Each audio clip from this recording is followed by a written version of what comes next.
a service of CNC Worldwide.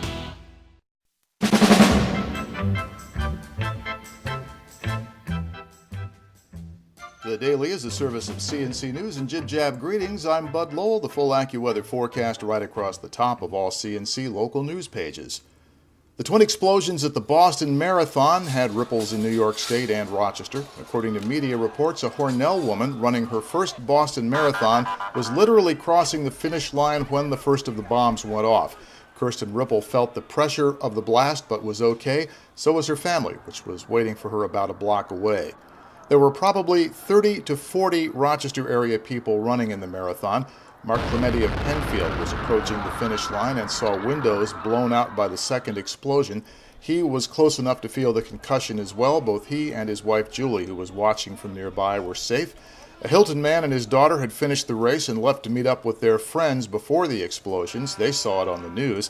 Monroe County Court Deputy Dan Giblin was running in his 11th Boston Marathon. This was the first time his family didn't come to the race. They usually stand right across the street from where the bombs went off. Governor Andrew Cuomo issued a statement saying he has ordered state police and New York City area authorities to a higher state of alert. Officials of the Buffalo Marathon, which is coming up next month, say there will be increased security.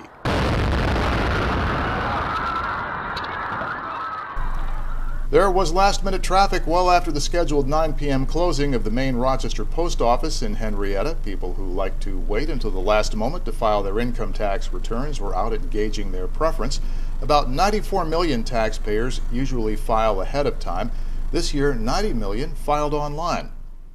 Closing arguments are set Tuesday for the trial of Michael Lewis, the Batavia man accused of regularly raping two teenage sisters in Ontario County.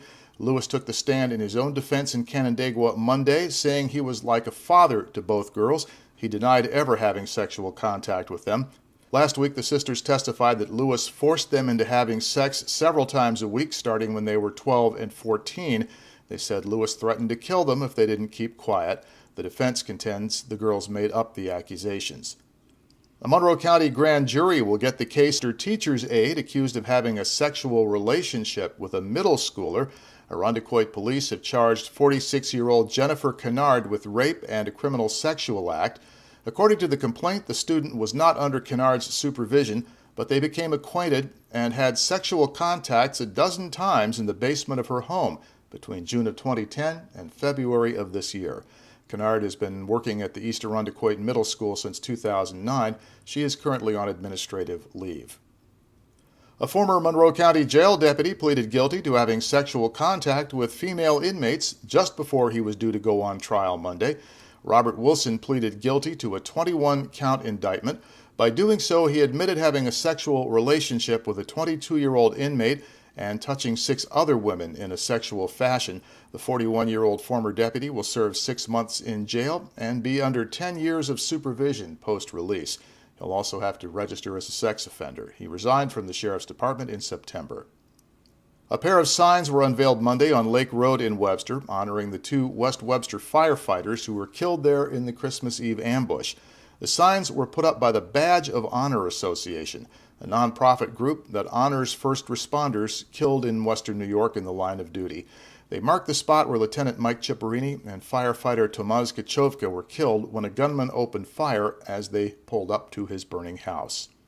At about the same time those signs were being dedicated in Webster, the Grease woman accused of helping arm the gunman in the West Webster shootings was in state Supreme Court. Dawn Nguyen was arraigned on a charge of falsifying business records. The 24-year-old is accused of buying 2 of the guns used by shooter William Spengler in his attack on the West Webster firefighters and lying on the background check form, saying that she would be the owner of the guns. As a convicted felon, Spengler couldn't legally own guns. Several West Webster firefighters were in the courtroom, including Ted Scardino and Joe Hofstetter, who were shot and wounded that day but survived. Nguyen faces up to 4 years in prison on the state charge. She's also been indicted on federal charges, which carry a heavier penalty. She is due back in court on May 13th. The suburban Buffalo librarian whose guns were confiscated after he was mistakenly flagged as a mental health risk got them back at the Amherst Police Department on Monday. David Lewis got his pistol permit and his 7 guns back after a judge ordered him to hand them over last week amid a lot of confusion. It began when state police notified the Erie County Clerk's office that a David A. Lewis owned guns and had been treated for a mental health condition. They say the New York SAFE Act requires them to do this. Somehow there was confusion between the two agencies. The wrong David A. Lewis, the Amherst librarian, was identified as the possible risk. A judge suspended his permit, then restored it after the blunder became apparent.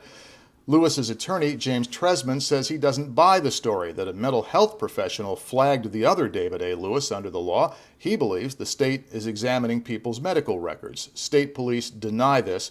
Tresman is the Buffalo area attorney who is suing to overturn the NY SAFE law. Yesterday we told you about construction starting in downtown Rochester on the new RTS Transit Center. Here's what that looks like. Workers are using that big crane to lift the columns and precast concrete panels into position. The exterior should be up by the end of June. The building opens in about a year. Links to these and other stories are to the left of the player window at the bottom of the page, links you can use to post news and information directly to us.